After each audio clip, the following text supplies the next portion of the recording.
صحابی تھے سرکار کے، اکثر آتے جاتے رہتے تھے، اور وہ غلطی کرتے تھے۔ غلطی کیا کرتے تھے؟ شراب پی لیتے تھے۔ شراب پینا گناہ کبیرہ ہے۔ شراب پینا گناہ، عموماً میں تقریر میں لفظ یہ کہا کرتا ہوں کہ وہ کوئی غلطی کیا کرتے تھے، لیکن کیونکہ آپ ہر جمعے آتے ہیں تو آپ کو ساری بات میں ذرا کھول کے بتا رہا ہوں کہ وہ شراب پیتے تھے اور پھر پکڑ لیے جاتے تھے یا اپنے آپ کو پیش کر دیتے تھے جی غلطی ہو گئی، پھر ان کے اوپر حد ہوتی تھی شراب کی، کوڑے پڑتے تھے، پھر چلے گئے، کچھ دن رکے، لیکن وہ مشہور ہے نا، چھٹتی نہیں ہے یہ کافر منہ سے، عادت ہے نا، پڑ گئی تو وارث شاہ نہ عادتاں جاندیاں نہیں، بھاویں کپیے پوریاں پوریاں ہوئے۔ تو اس لیے عادت پڑ جاتی ہے۔ تو اب خواہ مخواہ بندہ کسی کو کہے تو دوزخی ہے، تو اس لیے میں بتا رہا ہوں کہ یہ کہنا بہت بڑا جرم ہے، اپنے آپ کو دوزخ کی طرف کھینچنے والی بات ہے، کسی گناہگار کو دوزخی کہنا، اور یہ کہنا کہ اس میں بھی عشق رسول ہوگا۔ اب سنیں ذرا، بار بار یہ غلطی وہ، اب اتنی بار وہ غلطی کر لی انہوں نے کرتے کہ ایک مرتبہ وہ لائے گئے، سزا دی۔ اب ظاہر ہے کہ حضور صلی اللہ علیہ وسلم، بیٹا بار بار غلطی کرے تو باپ کو تکلیف ہوتی ہے کہ نہیں؟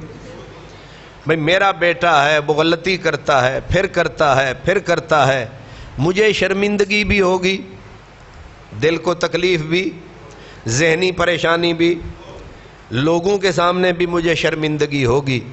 تو اب ظاہر ہے کہ اور وہ نبی پاک انتہائی حساس تھے، صحابی ہے، دنیا بھی یہودی تھے، وہاں منافق تھے، انگلیاں اٹھاتے تھے، اے تواڈا صحابی،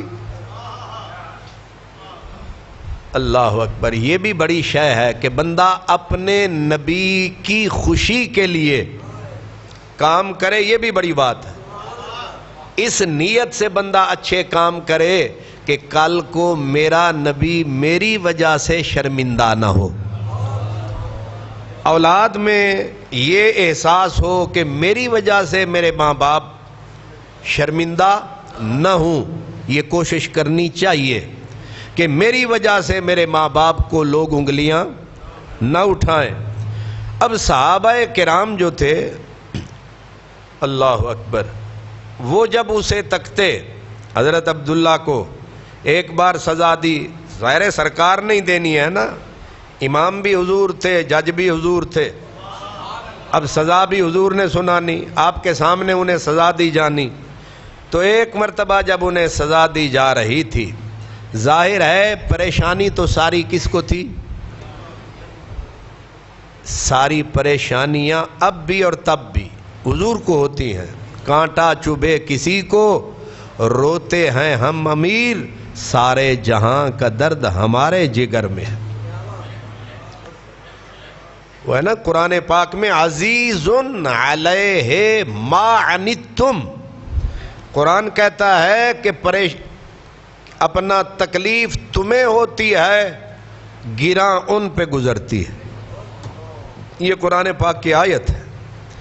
اس لیے سرکار پریشان بھی ہوئے، تکلیف بھی ہوئی، رنجیدہ بھی ہوئے، تو جب دوسرے ساتھی نے دیکھا کہ اس نے سرکار کو کتنی بار پریشان کیا ہے، کتنی بار اس نے دکھ دیا ہے، تو اس نے اس صحابی کو جس کو سزا دی جا رہی تھی کہا تجھ پہ لعنت ہو، تجھ پہ لعنت ہو، اور اگلا جملہ بھی کہا کہ تو بار بار سرکار کو دکھ دیتا ہے، تجھ پہ۔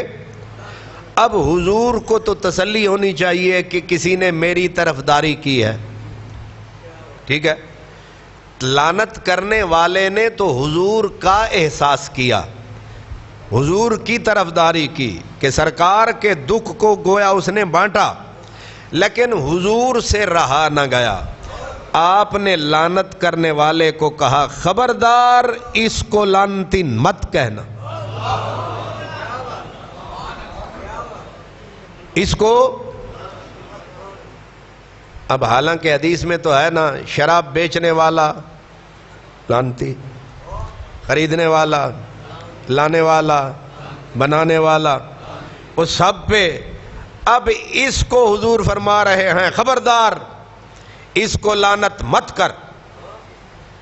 اب ظاہر ہے وہ بیچارہ پریشان ہو گیا کہ میں نے تو آپ کی طرفداری کی تھی اور آپ ہی مجھ سے ناراض ہو گئے، آپ نے فرمایا اس کو لعنت مت کر۔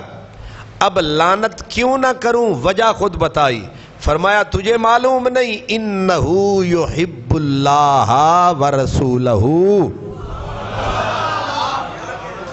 تجھے پتا نہیں ہے اس کو اللہ سے بھی پیار ہے، اس کو ہم سے بھی پیار ہے۔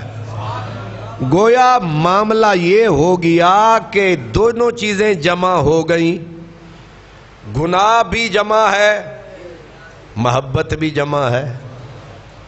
بھئی گناہگار بھی ہے اور سینے میں اللہ رسول کا پیار بھی ہے، اور گواہی کون دے رہے ہیں؟ جو دل کو دیکھ رہے ہیں۔ اس لیے یہ بات ثابت ہو گئی، یہ بات ثابت ہو گئی۔